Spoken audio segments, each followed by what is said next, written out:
New Hampshire Route 112 runs from just about the Maine border all the way to just about the Vermont border. From Lincoln, New Hampshire, east to Conway, New Hampshire, it's better known as the Kancamagus Highway, or the Kancamagus Scenic Byway, or as we people in New Hampshire call it, the Kanc. Kancamagus, folks, I'm following FJR 1300 here. Just met the guy at a traffic light. Don't know. I like that blue. That 1300 blue. White Mountain National Forest, folks. Here we go. It's a national forest. Not a state park or a state forest. It's a national forest, a White Mountain National Forest. Does that mean if you get pulled over for speeding here, only the FBI can do it? Nah, probably not. The Kanc is about 35 miles long. It stretches through the White Mountain National Forest, up through the mountains and past Kancamagus Pass, which is around 3,000 feet. There are no services, no gas, no hotels, no restaurants, just nature. We'll be coming up here on the hairpin, and then right past the hairpin there'll be a pull-off. I want to get off that just to make sure this camera is running, and I'll leave it running the full length of the Kancamagus. The Kanc follows the Swift River, which flows on the north side of the highway. There are waterfalls, plenty of places to camp and to hike, and just to hang out next to the river. There's also a great place to swim and dive at the base of the falls.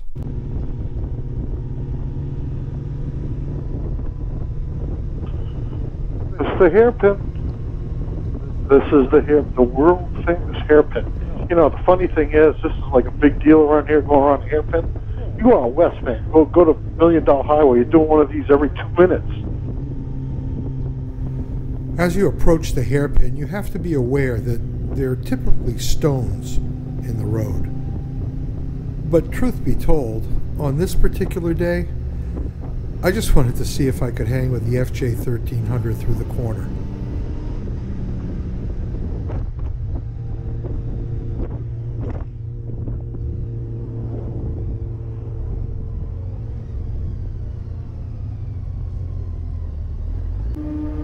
I pulled into the Scenic Overlook, got the camera situation squared away, and then headed for Conway, New Hampshire.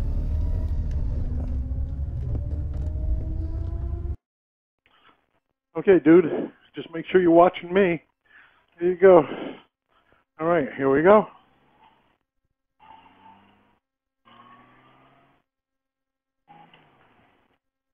The Kancamagus, folks. Ridden this road many, many times. This is a road that is packed with motorcyclists, really kind of all times a year, but particularly for Bike Week.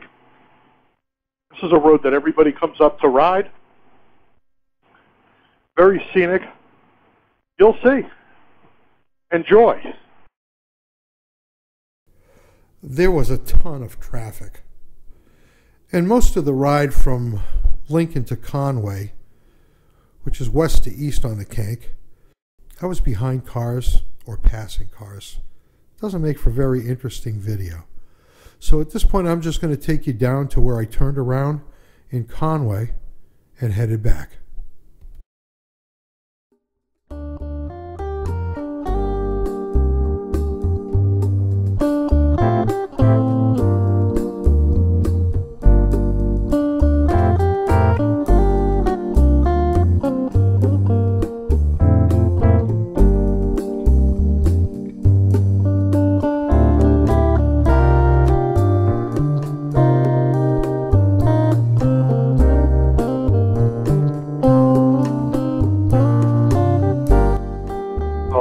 I passed.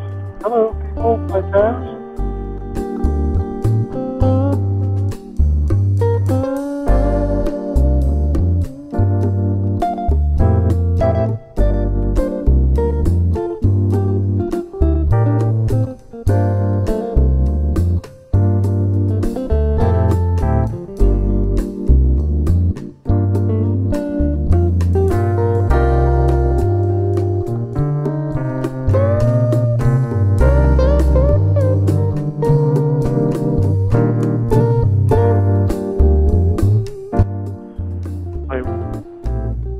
right now with the camera, with my my phone and my dash phone, and the front camera. I probably should do the GoPro as well. Why not? Get them all going at once here, baby. Get them all going here at once.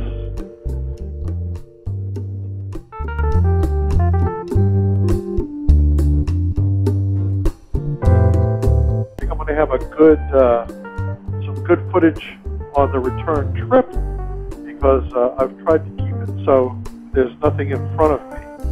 And so far I've been pretty successful. I had one car that I had to pass. Did it on a dotted yellow line, not on a double yellow like normal. I say that, I didn't mean like normal. I'm sorry. Yeah, and while that front camera's running, for moto noise, we're going to get some moto vlogging done here.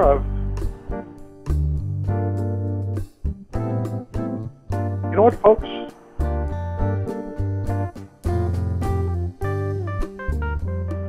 I got nothing to say.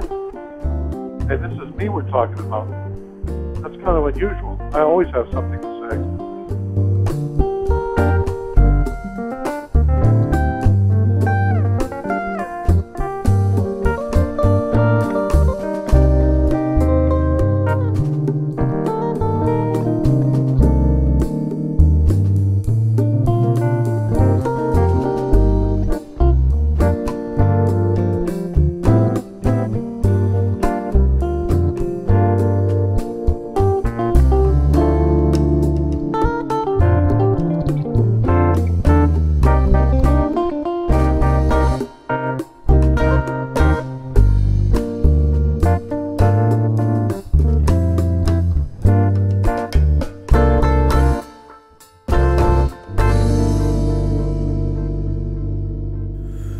The road was started in the 1930s during the Depression, and at least initially the Civilian Conservation Corps built part of it. At some point, the National Forest Service took it over and completed it. Initially, it was called Federal Forest Highway number 8, and then in 1957, the Forest Service turned it over to the state of New Hampshire. It wasn't open to winter traffic. And even though it's in the White Mountain National Forest, the state of New Hampshire is responsible for all the maintenance of it. So in 57, it wasn't open to winter traffic. The state requests the funds to finish it, complete it. And in 1966, it opened to year-round traffic. So let me tell you a little bit about the guy that this road is named after, Kancamagus. He was the last chief, or up here they called it a sagamore, but he was the last chief of the Pennacook Indians. And back in the 1600s, the Pennacooks were kind of the big tribe on the block, let's say. And they organized all the other tribes, and they had like a confederation of tribes. Now, Kancamagus wanted to maintain peace with the English settlers that were in the area. Unfortunately, he was dealing with a guy who wasn't quite on the up and up, a guy named Major Richard Waldron. And Waldron turned out to not be very trustworthy. He invited a contingent from the Pennacooks to a big feast, and they went trying to maintain peace. And what he did was he arrested several of them and had them put in chains and sent to prison in Boston. Kancamagus wasn't happy. He took the rest of the Confederation and the Pennacooks and all the other little tribes, and they hightailed it to Quebec because they figured they could get protection from the English from the French. 4 years later, Kancamagus obviously had a long memory, but 4 years later, he came back with a raiding party. And he went to Waldron's house and actually chopped him into pieces on the guy's own table. Talk about holding a grudge, huh? So anyway, when it came time to name the road, there was a big discussion in the New Hampshire legislature if it was cool to name this road after a guy who did that, no matter the circumstances. And there was a big discussion, and finally somebody said, well, listen, Kancamagus is easier to spell than Winnipesaukee, so that's what we're going to name it. That was kind of, or at least that's the folklore behind how this road got named.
Now, it seems like something just changed. I don't know if maybe that camera just went off. I can't really tell. But I guess I could pull over at a rest stop or Scenic overlook here and check it. And have my sausage biscuit.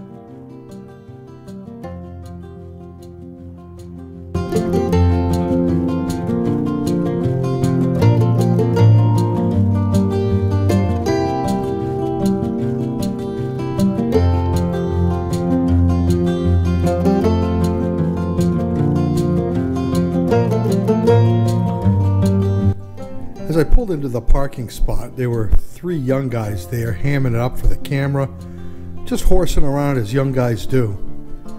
And one of them at some point, when I went over and sat on the wall, came over to me and said, "Does that motorcycle have 6 cylinders?"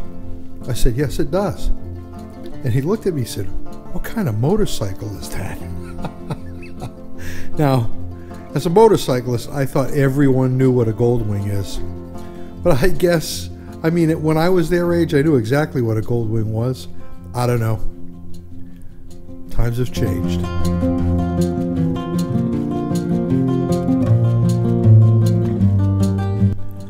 I ate some food that I had purchased earlier in the day and just kind of sat on the wall, took a break, admired the scenery, had some water, and then I packed everything up and headed out to finish up the Kancamagus and head home.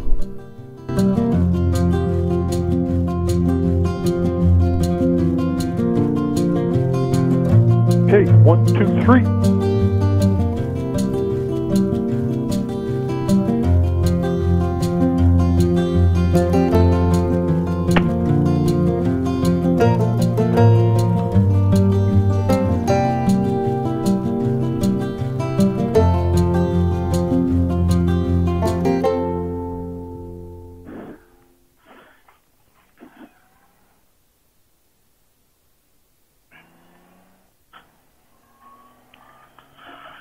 All right, here we are, folks. We're good.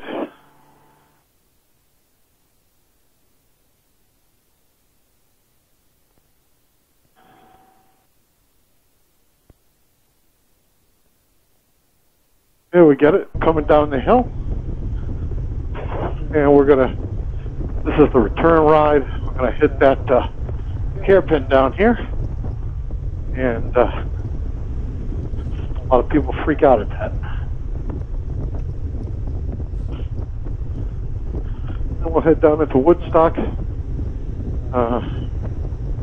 know if I should gas up or not. I think there's ample gas stations on the way back, so I'm not going to gas up right away.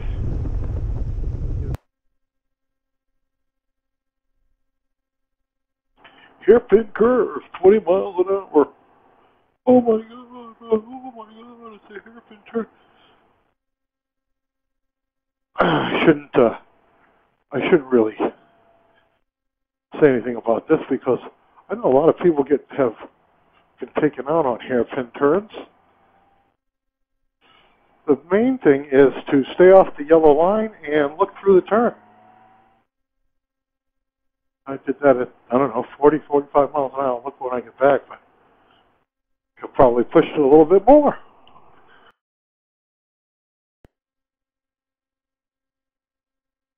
I think for right now, folks, I want to say goodbye. Over and out. Talk to you later.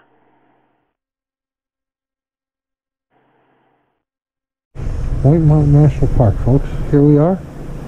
Been like this for 20-25 minutes now, just sitting. We moved maybe 500 feet in 25 minutes. I have no idea what's going up there. There were a few cars that came through this way, and then that's it. A few cars that went this way. I don't know what's going on down there.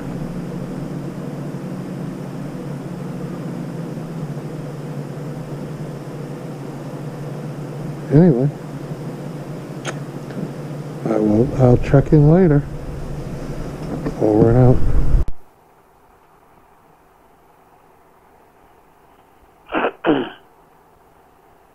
I just want to tell you that all these roads around here that I used to think, oh, it's a great road, it's a great road. You know, they're fine. They're not great roads.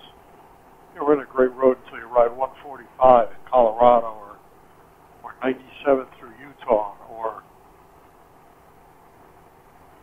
those are great freaking roads. Those